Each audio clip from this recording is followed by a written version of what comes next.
So today I'm going to actually kind of continue off what we did last time. I want to review a little bit more. First, what I want to do is I kind of want to explain to you what synthesis is really, because I've been talking about synthesis, but it's a very broad-reaching term. There's a lot of stuff that you could say about it, but I guess the thing that I'll say about it first is that in general, it refers to the practice of sculpting or shaping a sound using technology. And along those lines, a synthesizer is something that accomplishes synthesis. And usually it's on a note-by-note basis. A lot of times a synthesizer will accomplish something on an event-by-event basis, but it's not necessarily restricted to that. And also, if you're synthesizing a sound, you have a lot of liberty. You're not necessarily solely responsible for every single aspect of the sound synthesis. So for instance, there's people like Julia Smith over at Karma up at Stanford who obsess over creating every aspect of the sound, including the algorithms that actually generate the sound. Like, you could ask yourself, how deep do you want to go? Do you want to like actually design the computer that makes the algorithm which produces the sound? Do you want to make the transistors which go into the computer? I mean, it's kind of, at some level, I think the practice just entails what it means to sculpt sound to whatever capacity that you feel. So if you build off an existing model, like if you haven't necessarily created all of the steps, which is, it's impossible to create every single step of the sound design process anyway, you're still contributing to sound design and you're still accomplishing synthesis. With that being said, since it's such a broad-reaching term and somewhat subjective, there are many different types of synthesis. One of the types of synthesis that we've talked about, I don't have a slide for it yet, but it's sampling synthesis, which is basically this idea that we're taking samples. And so for instance, what we did last time was we took this simpler device, we dragged it on to an empty slot, and we dragged some samples that we liked. For instance, we could take a sine wave, right? Take a sine wave and just drag it on. And now you are essentially sampling this sine wave. This device is a sampler. It's basically synthesizing sound based on samples. And in addition to synthesizing the sound of the sample, it's got many other controls as well. So this particular synthesizer isn't exclusively employing sampling synthesis. Another thing that it employs is this idea called subtractive synthesis. Subtractive synthesis is when you use a filter to sculpt away part of the sound. I haven't explained to you what these little diagrams are, but basically we're going to get to that. But essentially, when we looked at the sampler last time by exposing the controls, and we basically had liberty to change the filter cutoff frequency, what we were able to do is we were able to sculpt the sound in a significant way. And just to give you an idea, you could actually convert a sound that looks like this into a sound that looks like this just by filtering, which is a pretty amazing thing. So there's a lot of sound sculpting possibilities you have. And the reason it's subtractive is because you're actually removing, when you're filtering stuff, you're actually subtracting things away from the waveform. Like, I'm actually playing the sound. I'm going to use a different sound instead of a sine wave because it's not a good example. So for instance, let me get my keyboard is turning on. Sorry, my audio setup has changed since last time. I sold my mixer and I'd like to get a different one. So, but you see this particular sound. If I filter it. We're not hearing the sound. Oh, okay. Built-in, oh, Zoom audio device, perfect. Right, so if I filter it, you're actually changing the sound substantially, and you're actually removing all of the upper harmonics in this case. I'm going to explain what that is during this lecture, but you're doing some significant manipulation, right? Very different sounding from here to here, right? So the idea is you could sculpt a sound using subtractive synthesis. There are certain synthesis categories that I haven't expanded upon yet. Like I have put some information on granular synthesis. I doubt we're going to talk about that today. We're going to eventually talk about wavetable synthesis. Sampling synthesis is basically just taking an audio sample and using an audio sample as the basis for the synthesis that you're accomplishing. And a synthesizer will play the sample and it will, in this case, it'll transpose this sample, right? So if I'm playing on different regions of the keyboard, low notes sound lower, high notes sound higher. The sampler is actually basically stretching and shrinking the waveform in order to accomplish this. So it's doing some sort of synthesis inside under the hood in order to allow you to experience this particular sound in different registers, right? Registers is a term that refers to kind of broader regions of the piano, for instance. So like a higher register of the piano is like referring to the high notes, lower register is referring to the low notes. So anyway, so sampling synthesis more or less makes sense, right? Subtractive synthesis more or less makes sense as well. Additive synthesis is something that's pretty profound. But before we actually talk about additive synthesis, I want to kind of recap some of the stuff that we discussed on the simpler. And there's some stuff that I still have to add to the OneNote. It's kind of, it got really intense all of a sudden because there's so many different things to talk about. So I've been struggling to stay ahead of the game, but I hope to catch up and put everything up there. But what I do want to tell you about, in terms of simpler, in terms of the sampling synthesis that you can accomplish in simpler, you can adjust the start point of the sample, right? You can adjust the end point of the sample. We talked about this last time, right? We were looking at a particular vocal sample, and we were adjusting the start point and the end point. So for instance, if I go to my trusty loops folder, and if I take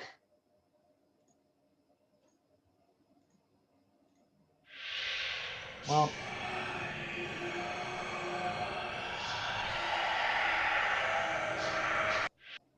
spooky. Still feels like Halloween to me. So what I can do is I can actually take the, I can actually select the region of the audio I want to actually hear. So I basically can process the sound, sculpt the sound. I could change the region of the sound in order to achieve a sort of synthesis, right? So I could select this region of the sound. Select this region of the sound.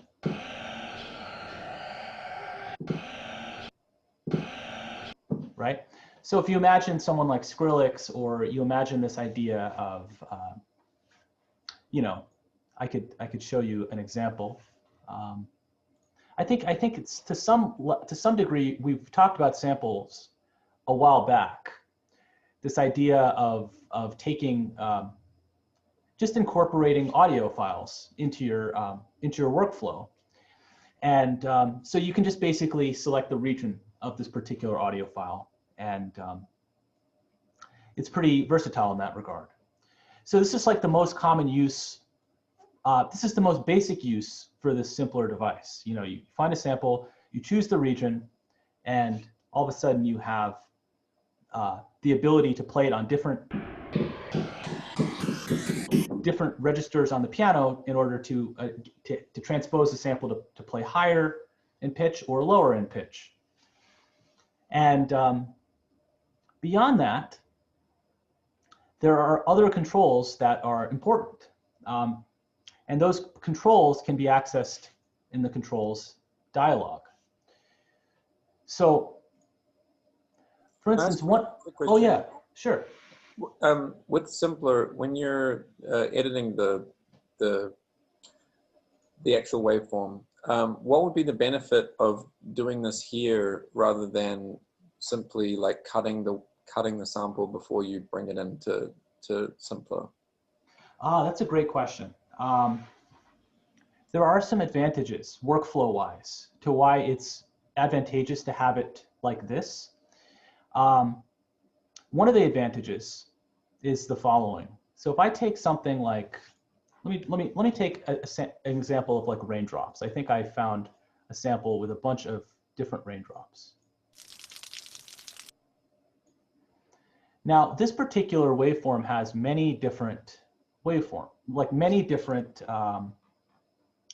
little things that I could sample, right? You could see all these. If you recall when I talked about transients, let me actually normalize this. I can right-click this. You can see all the waveforms a little bit bigger, right? Normalizing just refers to making the volume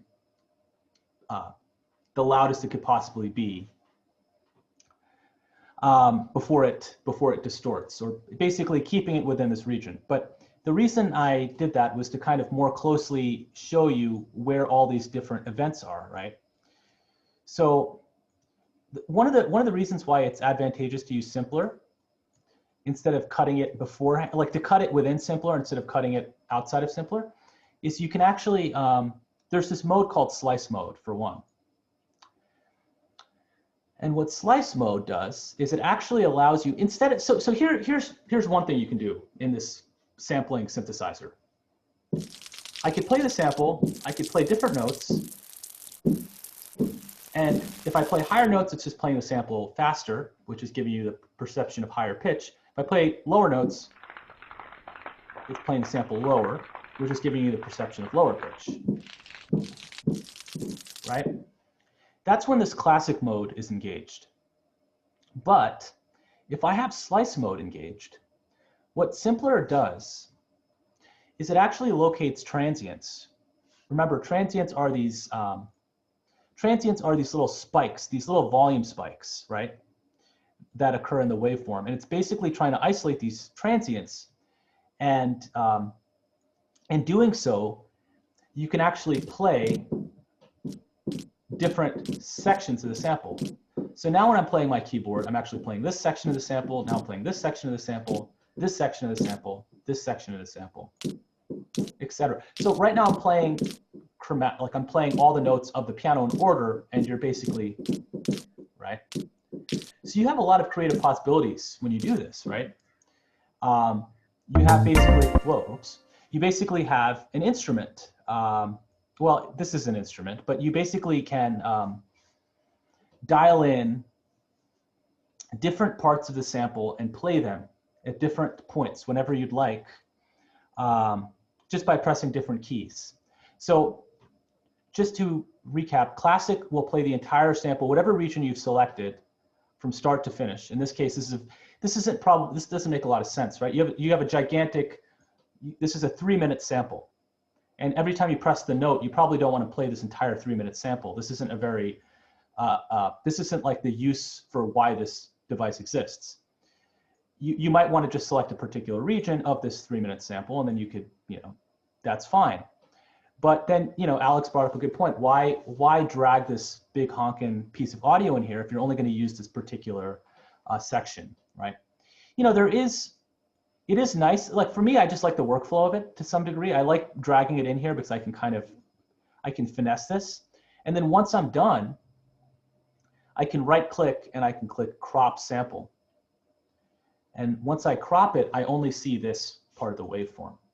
And that's fine. You could just work with a particular region of audio, right?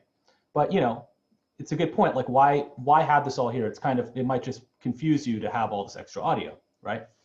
But on the other hand, if you indeed want to take a piece of audio and you want to basically cut it up into smaller pieces, then you can do that. And in fact, this is exactly what I did yesterday. It's funny that we're talking about this, but I can pull up, in fact, I can just show you what I had to do, right? So in my downloads folder, I had all of these, what they call Oboe Multiphonics. And I'm kind of looking at these for my research. And basically this file had all of these separate oboe things. It had all these different oboe sections. And what I wanted to do was I wanted to kind of play them one at a time by going to slice mode. And just basically this gigantic file had all these little transients, all these little blips represent different multiphonics, right?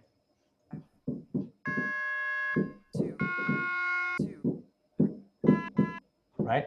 But you know, I actually wanted to select the region of these particular waveforms to be a specific region. Like right now, Ableton determined the transients automatically. It determined that there's a transient here, a transient here, a transient here, right? These, what Ableton did wasn't to my satisfaction. Like this wasn't really helpful to me. I wanted to actually start the sample here, and I want to start the sample here, and I want to start the sample here. I didn't want to cut it up here, right? I didn't want to cut it up here or here. So this is something we're going to talk more about in time, but I'm just going to kind of give you a little bit of info on this right now. You could change how you slice the audio. Right now, the slicing occurs by transient, but if I go into manual, there are no slices at all. And so what I did, somewhat painstakingly, but not really, is I double-clicked at every single spot right at the beginning of each waveform. And I created transients right there. So for instance, if I play my piano, it's just starting there. It's just starting there. All right. So this is something that you'll probably, when you encounter audio, you're probably going to want to, you're probably going to want to do it somewhat manually. If you use slice mode, I doubt that you're just going to be satisfied with the way that the audio appeared. I bet you yeah. Sorry to interrupt. Could you use the automatic mode and then just delete the ones that you don't want? The automatic mode and delete, I believe you probably can.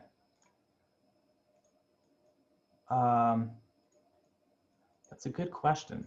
I just tried it, and you can just double click it if you zoom in close enough. You just double click the blue ones, which are the creative. Ah, there we go. Yeah, absolutely. Just So double click. What were you saying? So it might even be faster. Like it might be faster.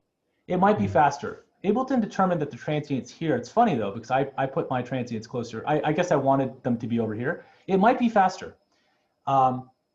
These are warp markers. That's right. When I zoomed out, I couldn't see those handles, this little triangular handle. But when you zoom in, surely you could see them. You know, these warp markers are very similar to warp markers that you've seen in clip view, right? So for instance, if I take these Oboe Multiphonics and I drag them right here into clip view, notice this is another way to process the audio sample, right? I'm not using a device, I'm just looking at the waveform, and I basically am literally reading the samples without really much more control about transposing it by playing different notes, right? This is how an audio file looks as a waveform, right? I actually see, let me move your zoom window. I actually see a particular waveform in my arrangement itself. But if I turn on warp markers, right, you'll see if I turn on warp mode, and remember we talked about warp mode, we'll talk more about it because Simpler actually has warp modes as well. You'll see all of these little warp markers, right? Or these little pseudo warp markers, as they call them.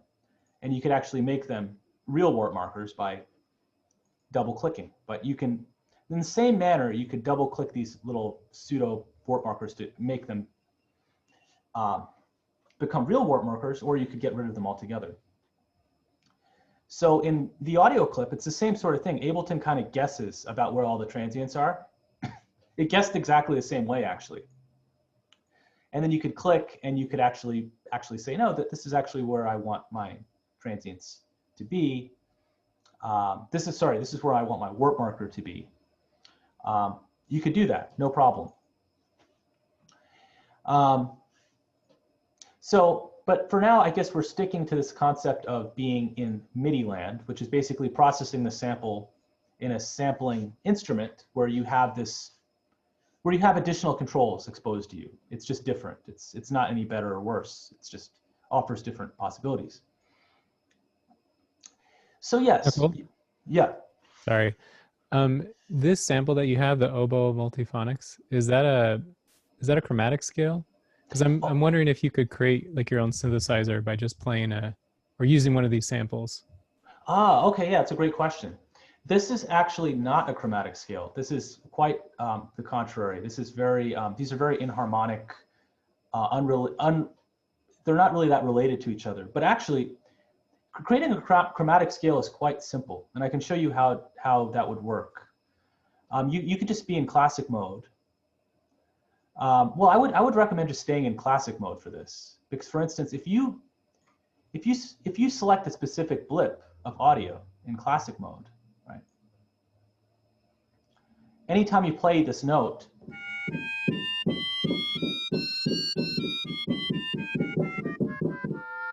so what I'm doing is you can't see my hands, but I'm playing higher and lower pitches on my keyboard. And it's actually transposing them correctly based on what I'm pressing. So I would recommend, instead of using slice mode, which actually, like, Chad, you might have been asking, like, can I take a particular blip and then like have this blip be, well, maybe you were wondering, oh, this blip might be a half step above it, so that I could just play in slice mode. I could play this one, and then I can play this one, and then this one, and then get a scale. But Yeah, that was my question. Yeah. So it sounds like this other approach is a lot easier. I think so. I mean, it might happen to be the case that you start with a waveform that just works out that way, but more likely than not, the data that you're going to encounter will be disparate and won't adhere to a specific scale. So that's why, yeah, selecting a particular region is probably the best way to go. And that brings up a good point about why classic mode is good, because classic mode really is meant for people who want to, like, I'm gonna actually drag in something a little more. Professor? Yeah. Would that be an appropriate use for the drum rack? What Chad was asking, like if you had, like say you had an instrument that was playing an actual scale, you could bind each note to one key? If you had an instrument that was playing, can you say that one more time? I'm sorry. Like if I had, my oboe, I played a scale, I could bind one section of that clip to each key on my keyboard using the drum rack. Yeah, there's actually, so I think what you're talking about is, so for instance, if you want to play each note and sample each note of your oboe, like you're playing a C on your oboe and you're playing a D on your oboe, is that what you're talking about? And then putting that, so you could use the drum rack to do that. You could also use the sampler device. Here's something else you can do to add to, okay. The possibilities for this device are really pretty profound. So let's say you're in a situation where you actually played every single note on the oboe, one at a time, and each one of these blips was a consecutive note on the oboe. What you could do, so I'm actually going to go into manual mode really quickly and just create some samples, right? What you can do,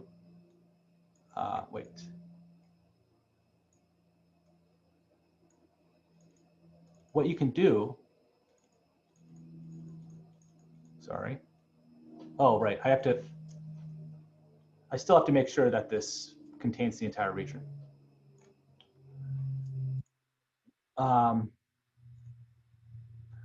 So basically I have all these samples, right? I basically created slices at the beginnings of all these waveforms. What you can do, if you wanted to put this into drum rack, it's very easy. You could right click and you could click slice to drum rack. And what it'll do is, instead of having all these individual slices in slice mode, if you click slice to drum rack, it'll basically create a separate slice for each what we just did. And each particular cell in the drum rack will contain the slices that we had made in Simpler. So I'll do that one more time. See, this is going back really to cool, Alex. thanks. Yeah, sure. This is going back to Alex's question, like why one of the reasons why Simpler is so cool is because it allows you to, like, this is precisely what I did for those Oboe Multiphonics. I basically had exactly these multiphonics, and I created slices very simply just by going through and marking them manually. It took me about 10 minutes to go through, maybe less, probably 5 minutes, to go through and add all of these points, right? And then what I did was instead of playing it in this, I preferred to actually play these samples in a drum rack. 11. So, for instance, I went to slice to drum rack, and then each one of these slices, if I double click one of these slices, you'll see that each one of these, some of these were extraneous. Each one of these slices corresponds to the slices that I had drawn in. And each one of these cells contains a simpler device, which is interesting. So if you wanted to, you could actually sample every single note of your oboe. You could play each note. You could mark the beginnings of each note. And then you could create this kind of, it's the same process. This isn't a chromatic musical scale, but if it were, you would actually hear me playing the notes ascending up the keyboard. What's interesting about this is that actually each sample, that once you slice it, actually retains knowledge of the entire sample. So you could actually go back after the fact and be like, oops, I actually meant to start this over here, or I meant to start this over here. You don't lose data by doing this. Each sample still can reference the entire waveform where it came from. So that's a neat thing about Simpler. Oh, cool. Yeah. There's a question in the chat. I think the student is asking, when you're in the Simpler, not in the drum rack, how do you know which key a sample corresponds to? How do you know which key a sample corresponds to? Like each of those slices you've made, which one, like, how do you know which one corresponds to like your middle C or something? That's a really good question.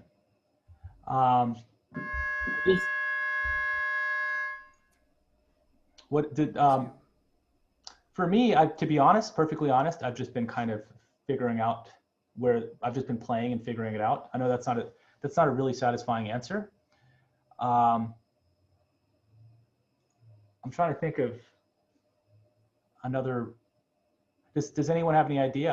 I actually. Leo just said in the chat, and I tried that out too, and it worked. It worked like that. It starts like all the way on the left on C1. Yeah, that's what I've been doing. I've just been playing on the lowest notes of my keyboard, which. So I guess when you're playing your keyboard, you just have to change octaves to the lowest octave possible when you're doing this. The drum rack offers a little more versatility in that regard, because once you actually, when you're viewing the samples here, you can't actually know. It's not exactly clear which note you have to press, but when you slice this to a drum rack, by right-clicking and clicking Slice to Drum Rack,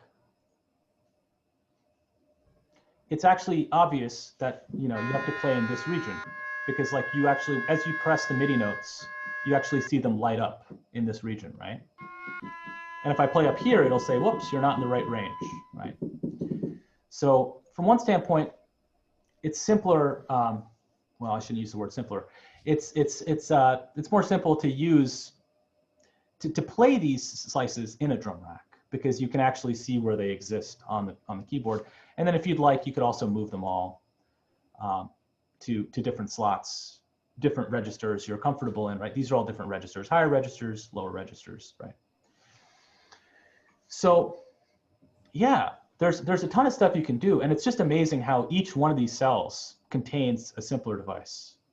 It's just like, There was a time when a sampler was so expensive for a computer that like you would have like one of them and you'd be really satisfied. But the fact that you can have like 128 of them and like your computer doesn't even bat an eye is like pretty amazing that you can just do that and there's no complaints. Like my CPU meter is not going up very much, it's at 4%. So we live in a great age for sampling. In fact, a lot of other synthesis that we're yet to talk about was designed in such a way to be efficient from a computational standpoint for your computer. So like the idea of sampling sounds wasn't really practical for a long time because computers couldn't handle it. But now you can see that they clearly can. So I guess I will say something about these three modes in general, and we'll talk more about this over time. One shot, to me, seems to be the most redundant playback mode, because classic actually seems to encapsulate everything that one shot can do. Like every single parameter, as far as I can tell, every single parameter that you have access to in classic, you somewhat have access to it within one shot. Some of these parameters that you are seeing over here, fade in, fade out,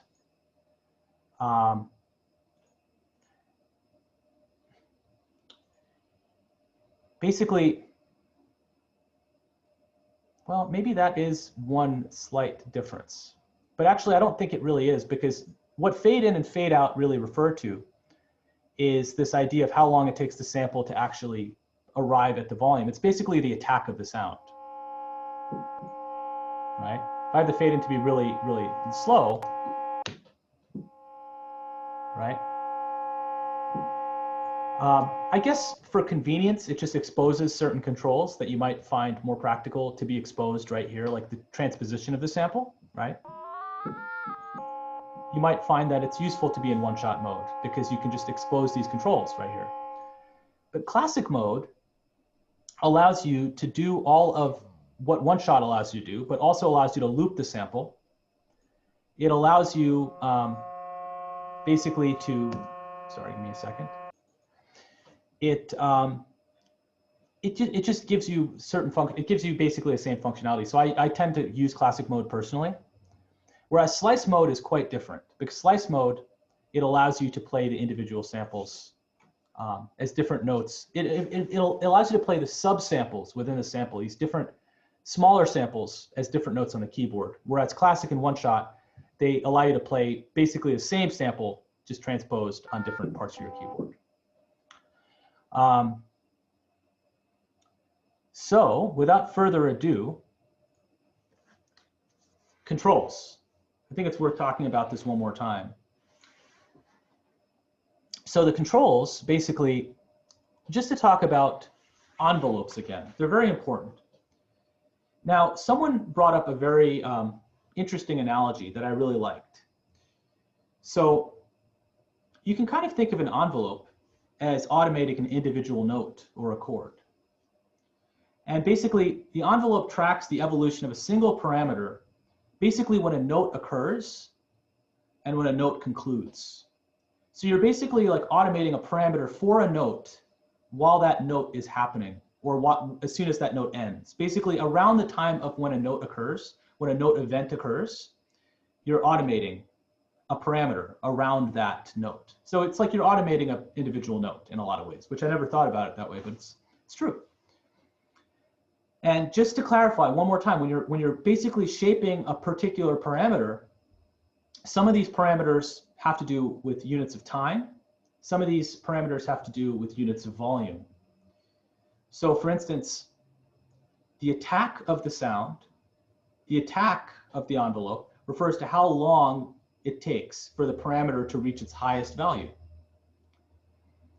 The decay refers to how long it takes for the parameter to reach its sustained value, which means that after you play a note, after it reaches its highest point, it'll sort of settle in to a value where it kind of stays at until you let go of the note.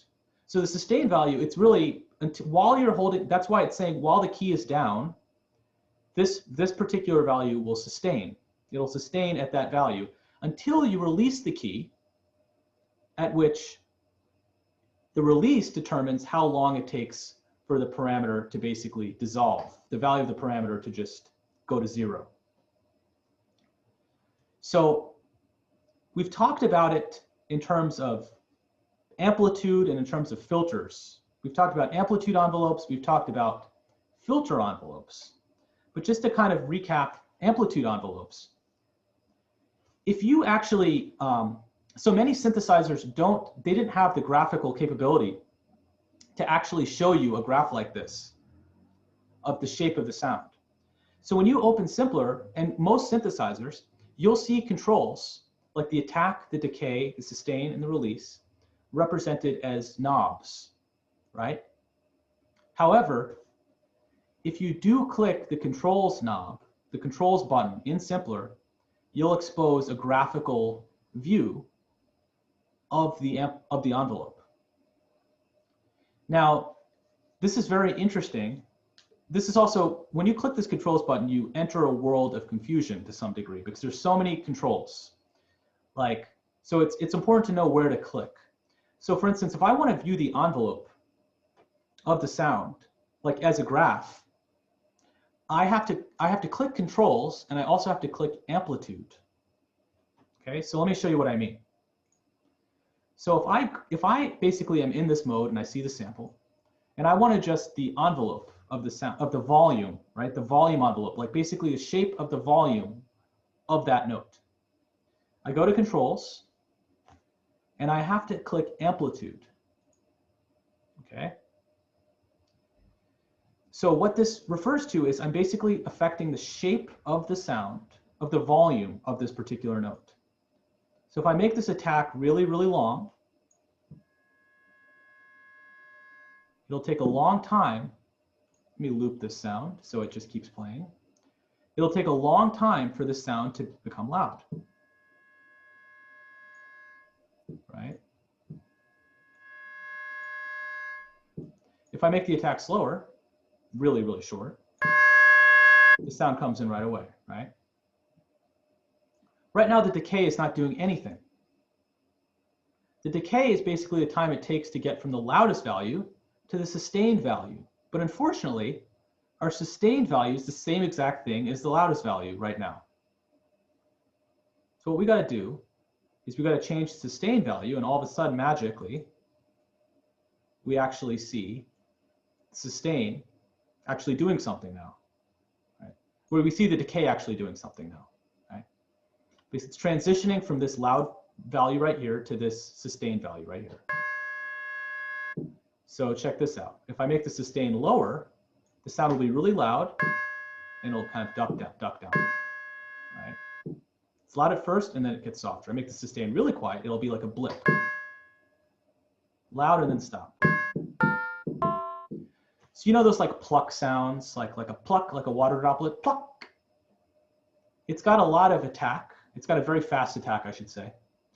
And then after that, it's got a low sustained value, because basically the sound disappears. Like the sound of the sound of a raindrop doesn't sustain, right? It just kind of dissolves. It's like pluck, and it's gone, right? Alex, were you raising your hand? Yeah.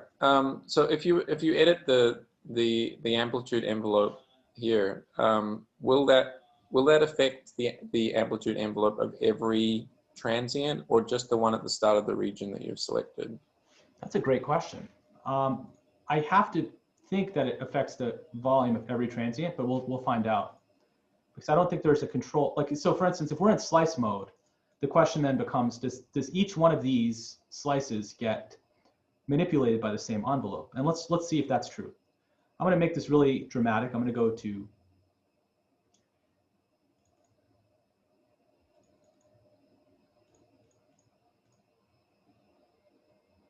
oh, wait a second. Wow.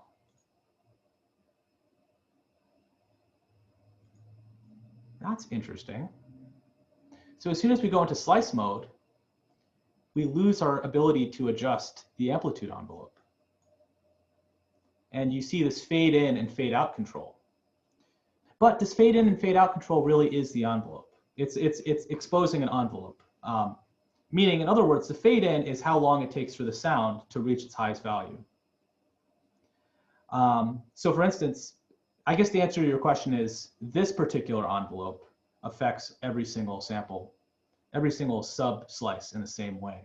But if we're in classic mode, and you've selected a long region, is the amplitude envelope just going to affect the very beginning of that region, or is it going to affect each transient? Oh yeah, it's going to affect the beginning of the region. So if you want it to affect like every transient, then the region needs to be very small. Exactly. So for instance, like if I have the attack really, really long, like 20 seconds, you won't even hear the sample because you'll only start hearing the sound right around here. Or actually, wait a second. Amplitude, yeah. Amplitude envelope's really high, really slow. Well, you are hearing the sound. It's just really, really, you're not fully hearing the sound until it really gets past the sound. Oh, wait a second. You know what? My sustain is really, really low. I think that's part of the problem.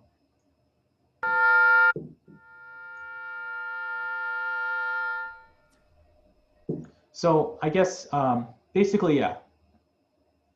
The envelope affects the entire sound. So it's not affecting all of these individual things one at a time. It's affecting, in classic mode, it's affecting all of, basically this entire region as one sample.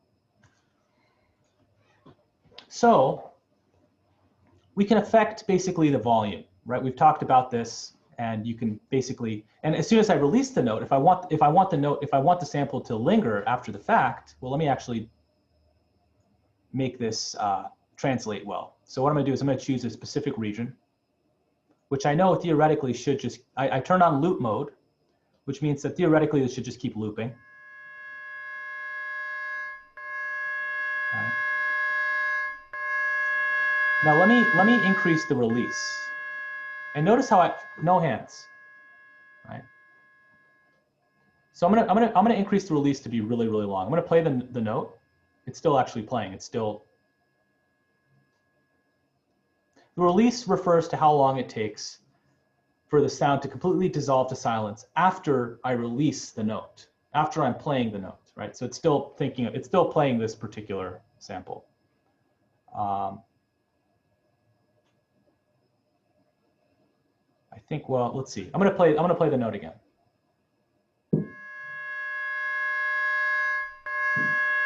I've let go.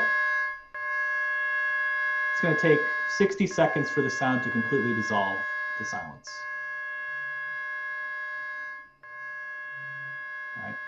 So if I have a really, really fast release, it just dissolves right away, right? And you notice how it stopped cycling, right? It stopped doing that. So if I have a relatively fast, like, you know, a second long, for 1 second after I let go, it'll continue play. If I have it 5 seconds, 2, 3, 4, it stopped, right? Anyway, this is the volume envelope. Surprisingly, you can do a lot of interesting things with just automating the volume. Let me get a simpler sound. Let me just get like a sine wave,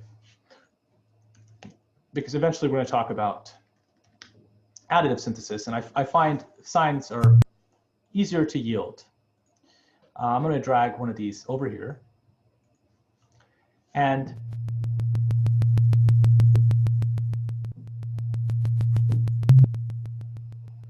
I'm not going to loop it.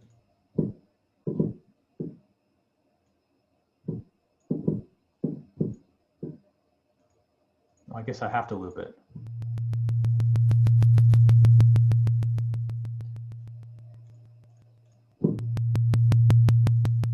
Huh. The reason why it's clicking is because there's discontinuities at the beginning of the waveform and the end of the waveform, which this button should fix, but it's not. So not all samples work well when you're using simpler, so let me just use a different sample.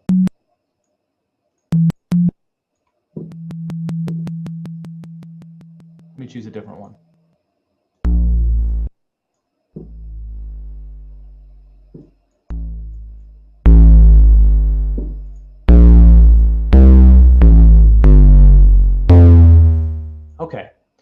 So the pitch envelope, if you click this button right here, you basically have control of the pitch over time. Now, the envelope controls are graphically shown right here, but you can also see them right here, right? So what this will do is basically, first of all, I have to turn up the dry wet knob of this envelope, right? This is like a dry wet knob. The amount is basically a dry wet knob. It tells you how much the envelope is going to affect the parameter, right? So I'm gonna turn up the dry wet knob, and what will happen is the pitch will be higher at first and then duck to a lower value. You might have heard that sound before, right? Kind of sounds like a laser beam, right? Shooting a laser beam, right? So what's happening is the pitch is jumping to the highest value it could possibly jump to, and then it's decaying and sustaining at the value that it basically you set right here, which I guess if you have it over here, you can make the sustained value higher, you can make the sustained value really low.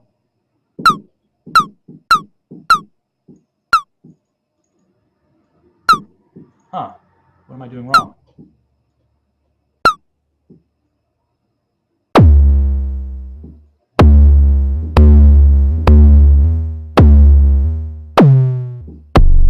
Right.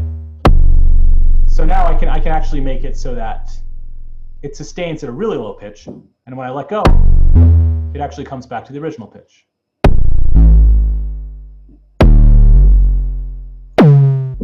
So this envelope is the same thing, but you're just the envelope. The concept of the envelope is the same. You're basically changing the parameter of that note over time, right? So this is one of the things that you're allowed to automate for your homework. So for instance, if we go to homework and we take a look at, I've actually added an example of using a filter or pitch envelope, making sure it's affecting the sound. So this idea right here, making sure it's affecting the sound, what I mean by that is make sure that the amount is actually set to a high value and not 0. Because if I set this to 0, nothing happens. Right? Right? So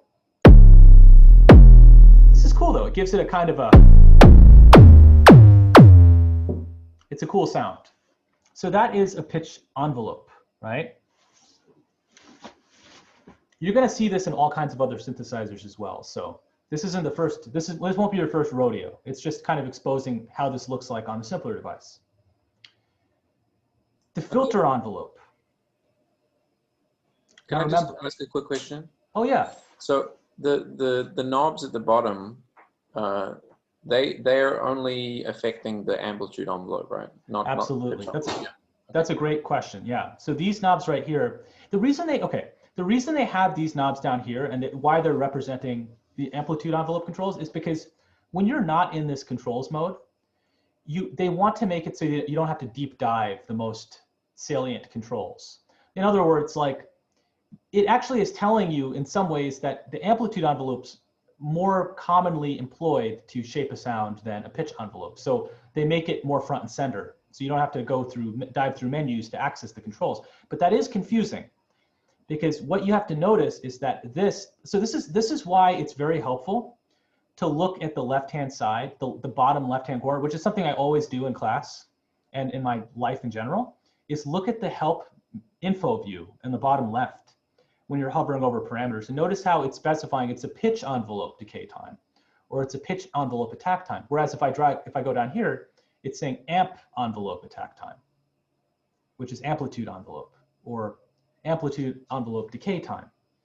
So it's very helpful to hover over parameters, especially if you're stumped and you're like, why isn't this working? But what I'd recommend is grasp on to what you know and don't try to figure out exactly what you know. There's always going to be something you don't know, and there's stuff I don't know about a specific synthesizer. But start trying to figure out what you want to accomplish, and then make sense of the other parameters later. This is a very good thing to differentiate in your mind as being different, this versus this. We haven't talked about all this stuff, but I'm not going to talk about it just yet. It's not salient to our current discussion. But But yes, the envelope right here refers to the pitch envelope. The envelope settings here refer to the amplitude envelope. And if you want to switch between the two envelopes graphically, you click pitch or amplitude. So the synthesizer is pretty amazing because it accomplishes sampling synthesis, but you can put in a simple waveform and you can kind of impact the synthesis in using envelopes and synthesis controls that are traditionally associated with other kinds of synthesis, like additive synthesis or FM synthesis, and it allows you to do that here. So the filter envelope, I made a slide on this. So again, if you want to access the filter envelope, there's a couple of things you have to click. You actually have to click the filter. You have to make sure the filter envelope is on, for one. So you have to click that button to engage the filter envelope. And you have to make sure you're in the right mode to see the envelope. Because if you click the envelope button, you'll see the envelope. But if you click the frequency button, you'll see the actual frequency response of the filter. In other words, you'll see where the filter is filtering in its like default state. The envelope itself basically refers to how this shape moves. Basically, it refers to how this yellow dot moves left and right. So a higher value in the envelope corresponds to the filter cutoff frequency being higher. Okay. Okay. So basically, if you see this, that really corresponds to this graph being all the way, this dot being to the right, which means that you're basically experiencing the higher frequencies. You're experiencing the lower frequencies and you're experiencing higher frequencies. Whereas if you see the dot, if you see like the shape of the graph right here, if you're looking at this point in time, basically this is referring to this idea that you're only, you're losing out on some of the high frequencies by virtue of the fact that the filter cutoff is basically moving to the left. It's cutting off the lower frequencies. So you're basically automating the shape of this particular dot as it moves left and right. So higher values mean you expose higher frequencies. Lower values mean you expose the lower frequencies, thereby cutting out the higher frequencies. The behavior on certain synths might differ. Like it might actually flip this meaning. Like it might actually mean that you're going from left to right instead of right to left. But the basic principle is you're basically moving this dot left and right. And that this shape corresponds to this dot moving left and right. So like if you feel like, oh, it's actually moving from right to left, well, conceptually that's not too difficult to grasp if you understand this, the idea of what parameters really being automated. So for instance, if I go to the envelope, again, this is the dry wet knob right here. I have to make sure it's on. Okay. Look for the dry wet knob on all the synthesizers. On, you know, read my notes and you'll find out. I put a blurb about where they are, the dry wet knob and things like that. But as we talk about more synthesizers, I'll make sure to include notes on where the dry wet knobs are. But the idea is the following. I could, let me actually turn off this pitch envelope.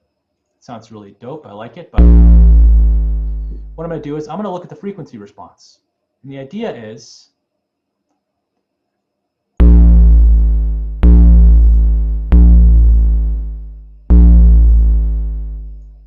the envelope is on. The amount is high.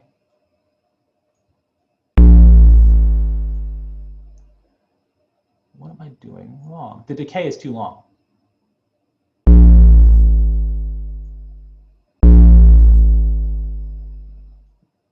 So essentially, Nakul? yeah.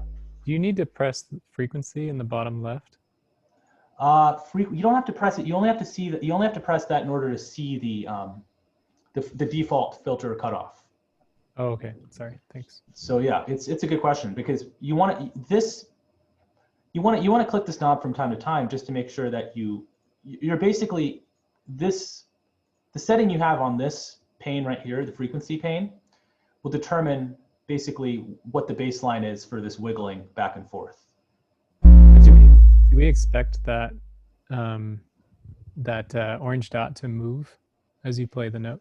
It won't actually physically move, but that's conceptually what's happening. But under the hood, it's moving, but on visually, you're not seeing it. On other synthesizers, you can actually see it moving.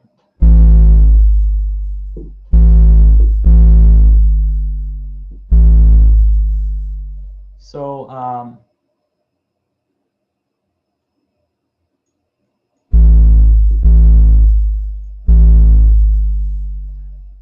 it's a little harder for me to hear what's going on here right now. I don't think anything's changing. Yeah, I mean, I see it changing when this is. But let me turn off the envelope and see. Oh, the attack is super long. Let's see. Let me change the sound. I don't understand why this isn't exactly working.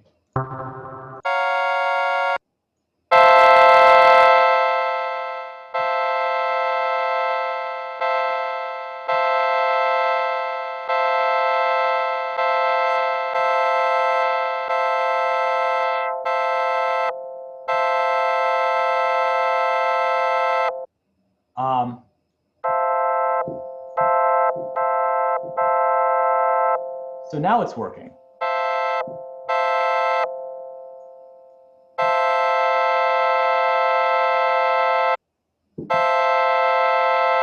Let me loop the sample.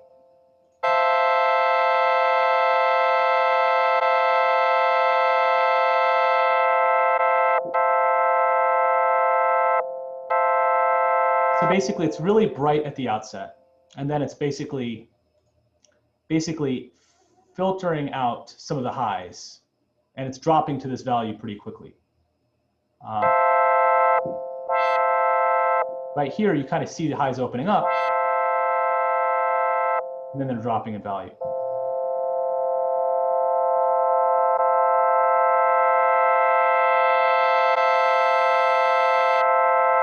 Right?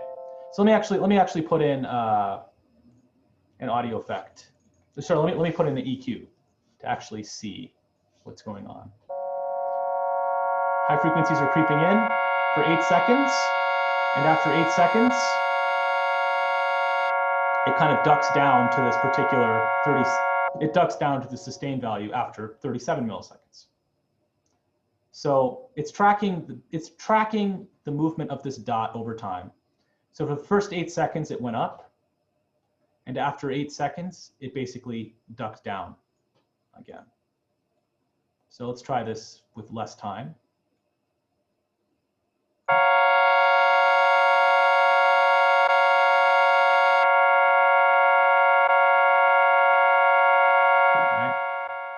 Oh, cool. Does it kind of break out a little bit for you?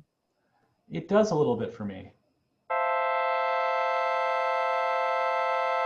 I think the reason it's breaking out is because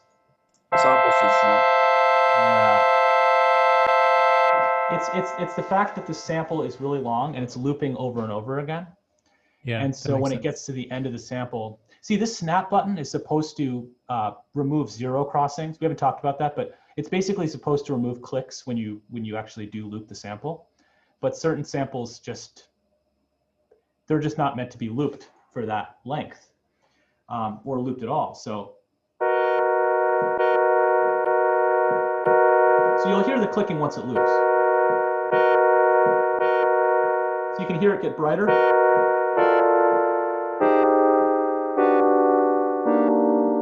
I'm going to lower the release time. Gives it a little more sustain afterwards. So I'm going to increase the release time. Right? Compare that to with it off. The frequencies aren't morphing. Basically, the sound isn't evolving over time when I have this off. Whereas if I press it now, sound is evolving basically over time.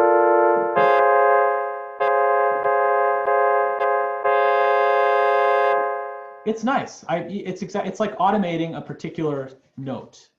The parameter associated with a particular note. So envelopes, amplitude envelopes filter envelopes, pitch envelopes. To review one more time, we have LFOs.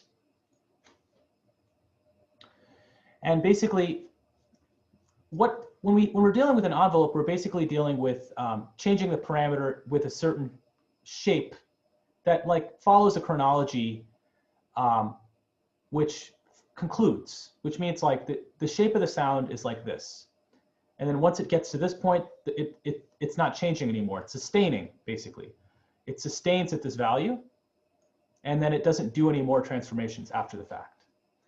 Whereas an LFO refers to this idea that the modulations continue over and over and over and over and over. So for instance, if I modulated, so all four of these knobs right here, these are dry wet knobs for the LFO.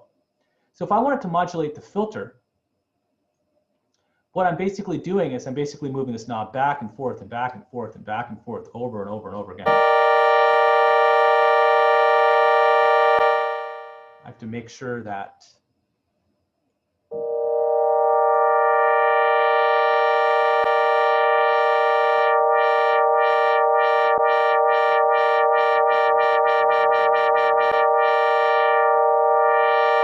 it's just going back and forth.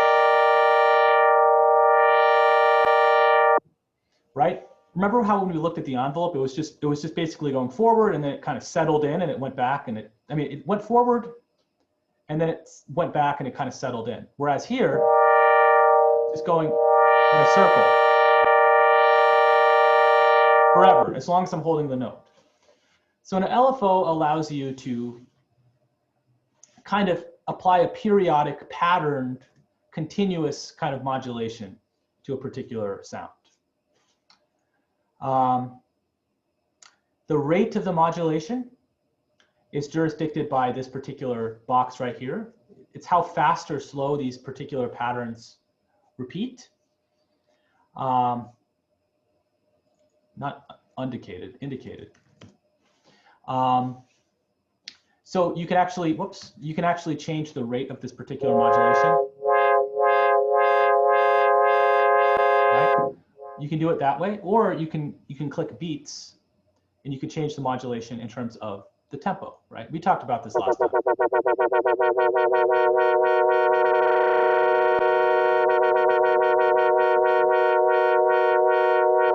It sounds nice to my ears. Didn't take a lot of work to get the sound.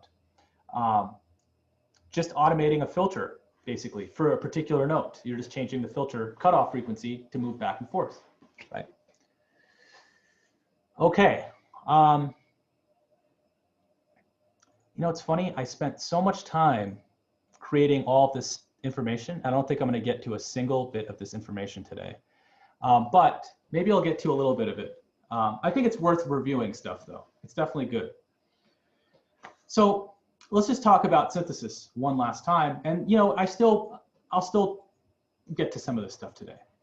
So there's this practice of sculpting or shaping a sound using technological means. We've definitely been using a lot of subtractive synthesis just now by filtering the sound. Now, let's talk about additive synthesis. We'll start talking about it today. It's a deep topic, and we'll talk more about it next time. But the idea about additive synthesis is that you can take, there are certain pattern waveforms that you can use to generate sound. And when I think, and these generators of sound are known as oscillators. Now, when I think of an oscillator, I think of something oscillating back and forth. So you imagine like a table saw, right? Or a car engine. It's oscillating. It's moving very, very quickly. It's moving at a certain number of revolutions per minute, number of cycles per second, right? And it produces a frequency, right? And if you remember our discussion on pitch, how when we have more repeated patterns per second, we register them as higher pitches. So a table saw moving very quickly, rotating very quickly, will have a higher pitch versus like a lazy Susan that's moving very, very slowly, which you probably can't hear at all anyway, but if you could hear it, it would have a lower pitch, right? So this idea of additive synthesis, you're using oscillators to generate basically basic waveforms. And then what you're doing is you're adding these waveforms together. So these are kind of some of the conventional waveforms that you might use, like a sine wave or a square wave or triangular wave or sawtooth wave. Now, what does it mean to add two waves together? There's this idea of interference, right? So this idea that you could take a sine wave and you could add it to a square wave. What does that even mean? Like, what does the combined result even mean? So there's this idea of wave interference or wave addition, depending on how you want to think about it. If you have two waves and you add them together, so if you have wave 1 and you have wave 2, and you add these two waves together, you have what they call, if these two waves are exactly in the same phase as each other, meaning the loudest part of this wave is the same spot as the loudest part of this wave. If you add these two waves together, you're going to have constructive interference where they actually emphasize each other. So like this particular wave, if you add wave 1 and wave 2, you'll get a louder wave at this point. Right here, at this point, you'll get a softer wave at this point. The wave will be softer at this point. Be louder at this point, softer at this point. You can see how they actually constructively interact with each other to actually magnify each other, right?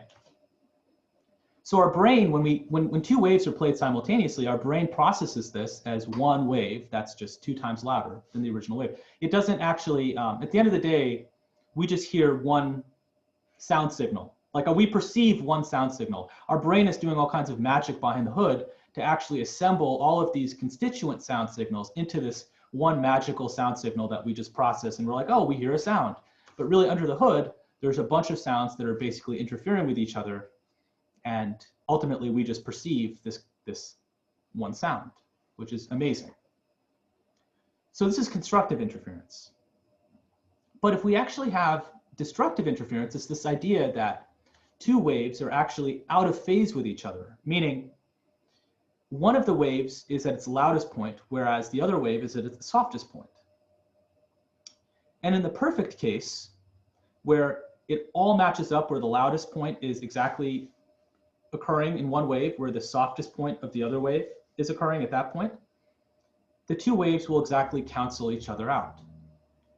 So you can imagine, like, this is how noise canceling headphones work.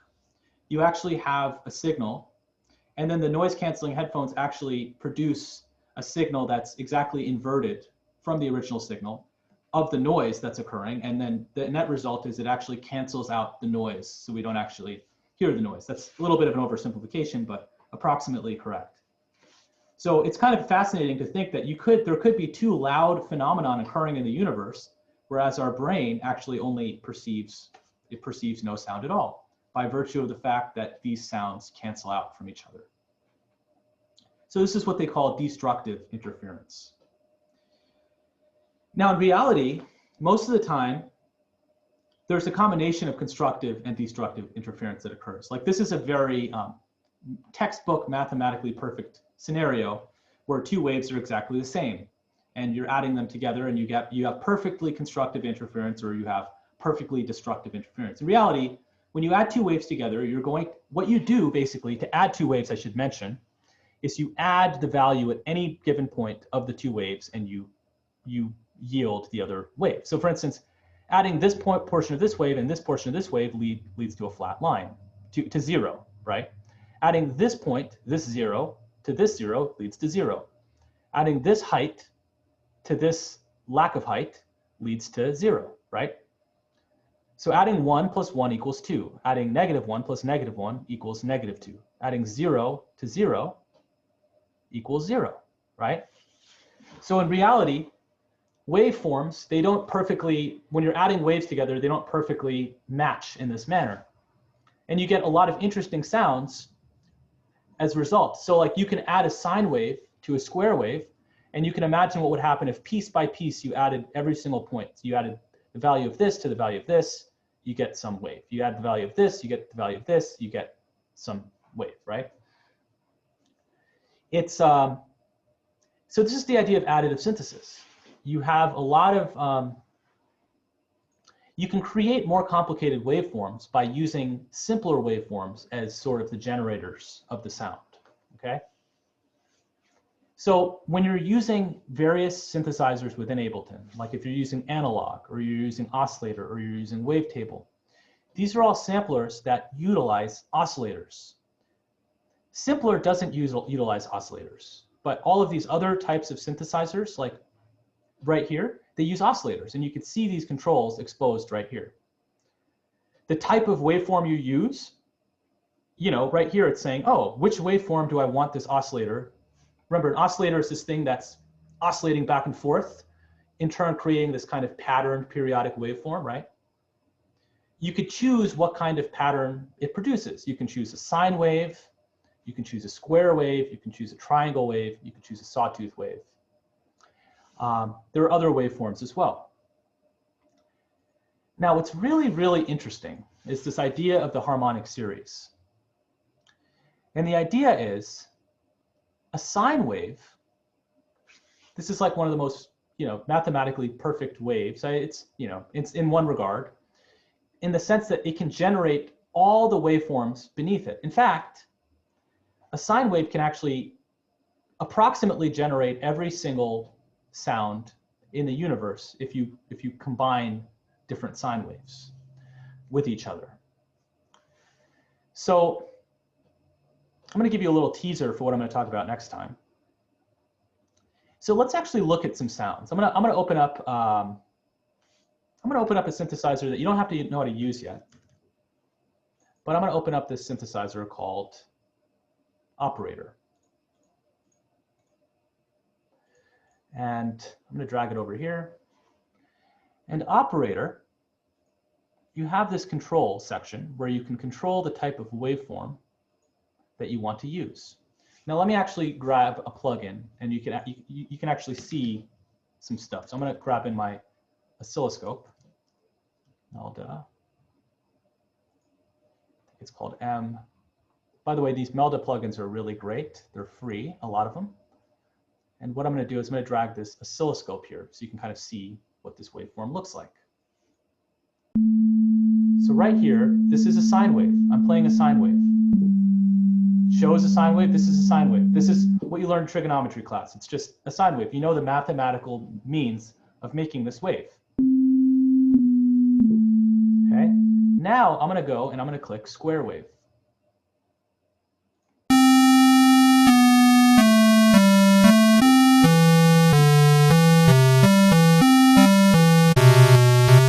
Right? I see a square wave. Go back to a sine wave. Okay, now I'm gonna do something that's kind of interesting. I have a square wave, right? I'm going to take a filter, and I'm gonna accomplish subtractive synthesis on this. I'm gonna drag this particular sound. I'm gonna start filtering it.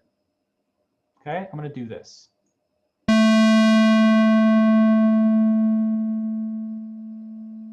Wow, look at that. Start with a square wave. Why is that? You notice what's happening? What kind of wave do I have now?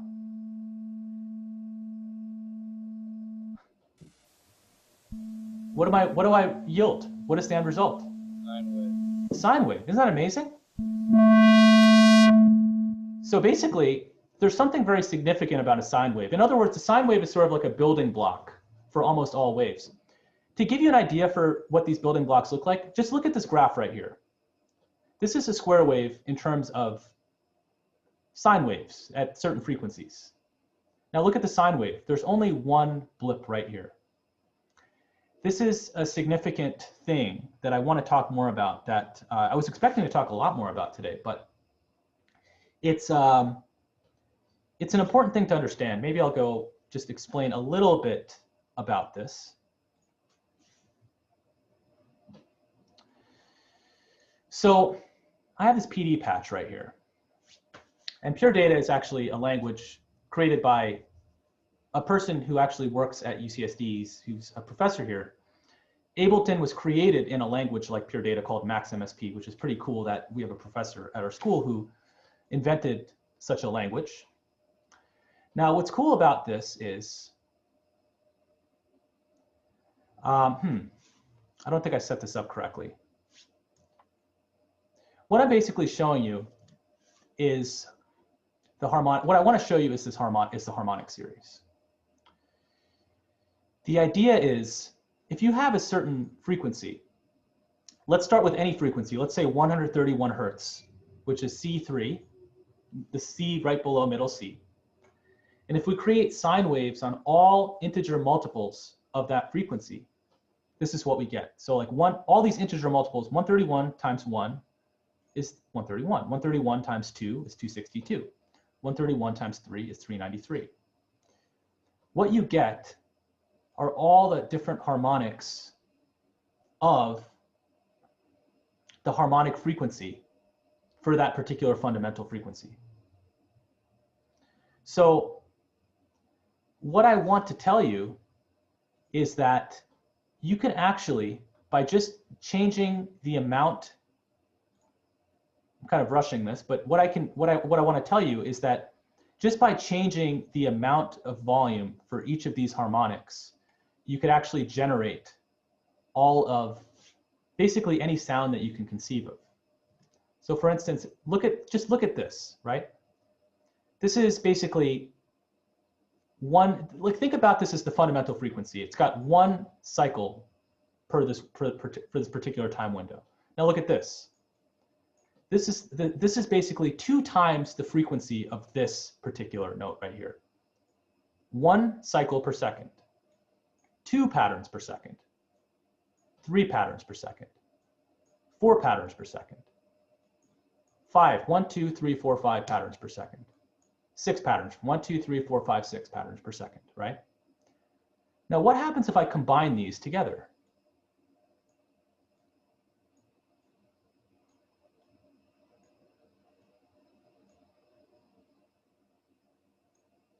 I get interesting waveforms. Now what's interesting is, I want you to think about this. Oh, you know what? You can't hear any of this, can you? Okay, all right. Okay, I'm almost done here. Just bear with me for 1 second. Can you hear it now? A low rumble. Yes. Okay, great. So here is the fundamental. Now, notice how when I introduce these pitches, it sounds like new pitches are getting introduced, right?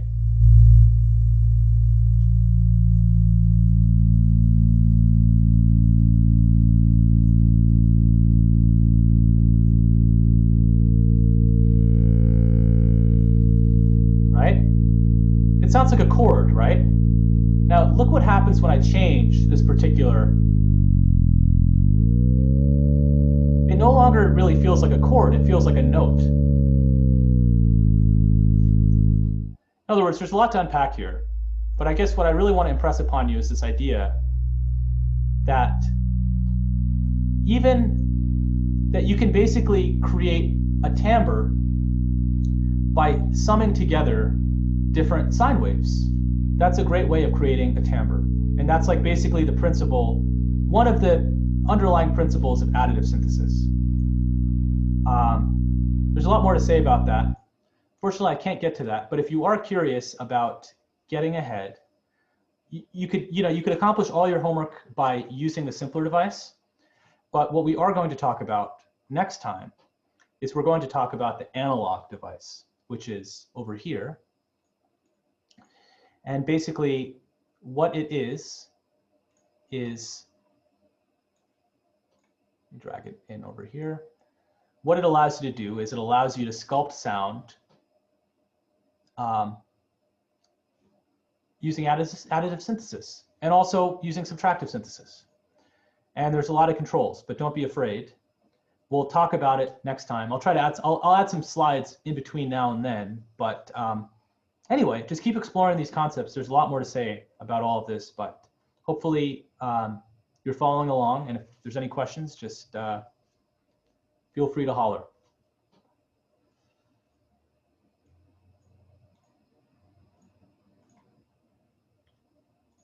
Let's see. Yeah, okay.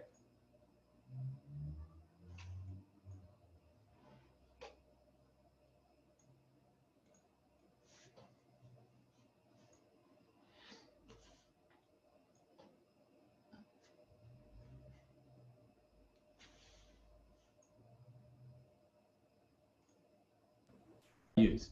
Because Awesome. I really like this for